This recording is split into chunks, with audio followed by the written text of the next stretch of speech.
there's a couple of key things that I do when I get stressed out, and I'm gonna share those both with you. But before I share those with you, I have a lot of work to get done today, and if I don't do it, it's gonna stress me out. So I'm gonna go.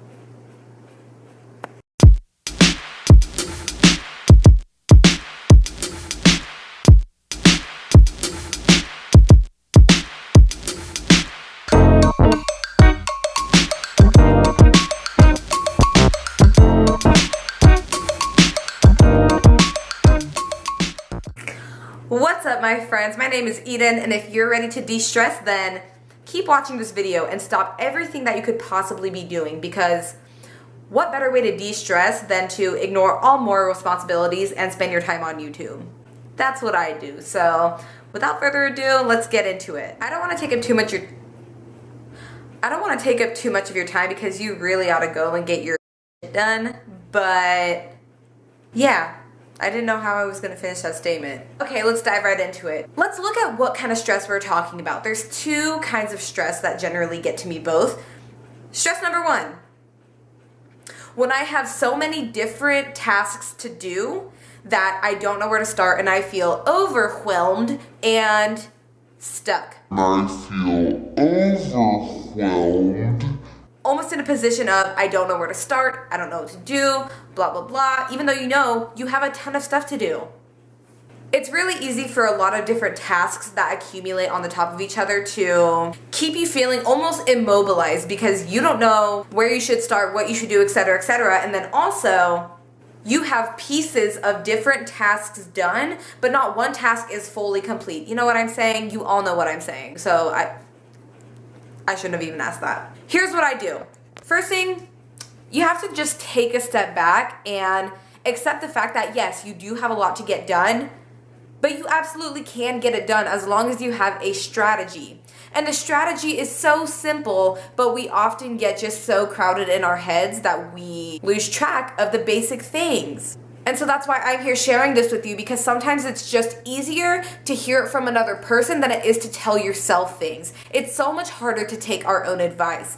Can I get a high five for that one? Actually, you can't high five me, so can I get a like for that one? Great. You just need to take a step back and pick one task to start with. Write it down if you have to. Sometimes what I do is write a list of the things that I have to get done, and though a lot of people are against making a to-do list, what I like to do with a to-do list is write down tasks that I have to get done either that day or maybe that week or whatever, and then you can prioritize them and schedule out your day in terms of those tasks. So you can take your to-do list and put them onto your calendar and schedule out different time slots to complete each task, whether that is working on so-and-so task for 2 hours nonstop and then moving on to something different, or spending a whole day working on a project if it has to be done sooner or it's more important. So that's a little bit of how I like to prioritize my tasks. But ultimately, if all of your tasks are important, just pick one place to start. I know sometimes it's hard to pinpoint where exactly you should go with it, but you have to start somewhere or you will get nowhere. This often happens for me when I need to clean my room and there's so many things everywhere and I'm like, oh, let me pick that up. But in order to pick that up, I have to clean the closet so I can have room in the closet. But in order to clean the closet, I have to, I don't know, move everything from the door in order to move everything. You know what I mean? So it's all about just making a little bit of space to pick one thing to do. It doesn't matter what it is, because at the end of the day, they all need to get done. So it often can really help clear your mind to put your energy into one task at a time. I know it's super basic. I know it's simple. I know we all know this if we just took a step back and analyzed the situation. But again, sometimes it's easier to hear it from someone else. And sometimes we really need to get back to the basics in order to make the most progress. The next kind of stress that I find that I often have is more so just an overwhelming stress. It could be because of an emotion. It could be because of a fight. It could be because of Something more deep and internal. It could be tasks as well that just really are getting to you and you need to take a step away. When you feel that level of overwhelm and you know that you need to take a step back and take care of yourself, you'll know because you'll feel it deep in your soul. Deep in your soul. So there's always times where we just need to take care of ourselves first, and that would be a good example of one of those times. I know a lot of people who are so go, go, go. They have families, full-time jobs, and they're always making sure other people are taken care of before themselves, which is great. It's great to be a selfless person, but the problem with that is that if you're not taking adequate care of yourself and you're not incorporating self-care into your own routine at least once a week, at least, then you're not going to show up in the universe and to your loved ones in the best way you can and as your best self. So it's really important to take care of yourself for other people, but more so for your own sanity and mental clarity, and to feel really good about yourself. If you want to get your life on track, you need to put yourself first, and that's just a part of it. So in those times of overwhelm, it's time to evaluate what self-care we can do for ourselves. So when I'm in that position and I know I just need a break, if I'm really busy, I will plan sometime within the next 1 to 3 days that I'm going to have a self-care night routine, which you hear all over the place. For me, it's listening to music while I take a shower and doing a body scrub,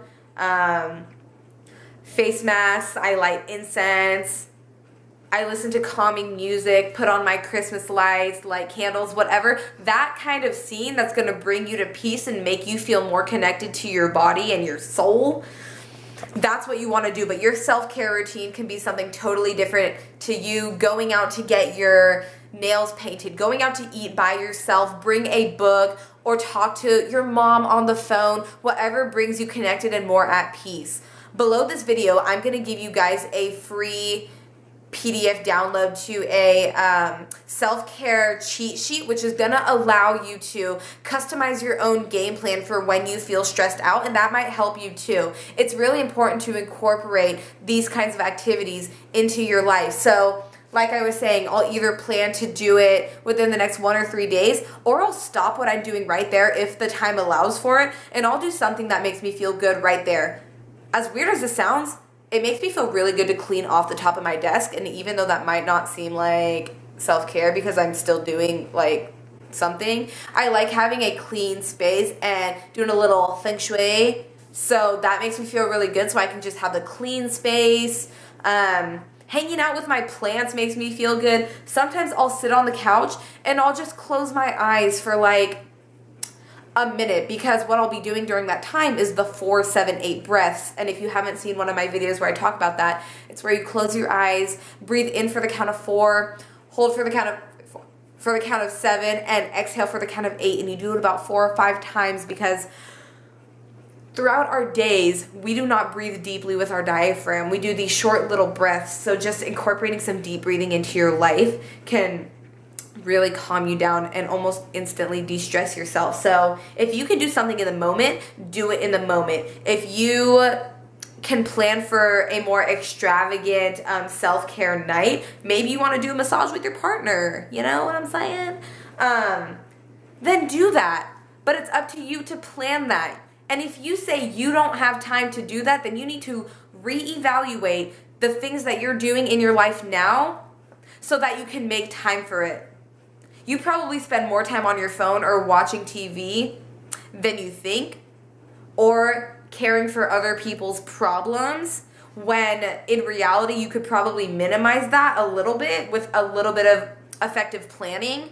So little tiny things you can swap out here or there in order to make time for yourself. It is 100% worth it. And if this isn't something that's been on your radar and you just think you can't do it, here's what I have to say to that. There's a million excuses in the book that you can say, but at the end of the day, it's up to you if you want to create the life that you want and you want to be able to effectively cope with stress. So with that being said, those are the 2 biggest tips that I have as far as stress goes. I'm not going to go into too many details about my entire self-care routine, but if you want some ideas for that, I would love to share it with you, because over the course of the last 8 months, I have gotten so much better at managing stress because I don't like to stay in a place of discomfort from my heart, from my body, physically, mentally, emotionally. So I forced myself to get good at that so I can stay present and happy. So if you guys want a little bit more of an in-depth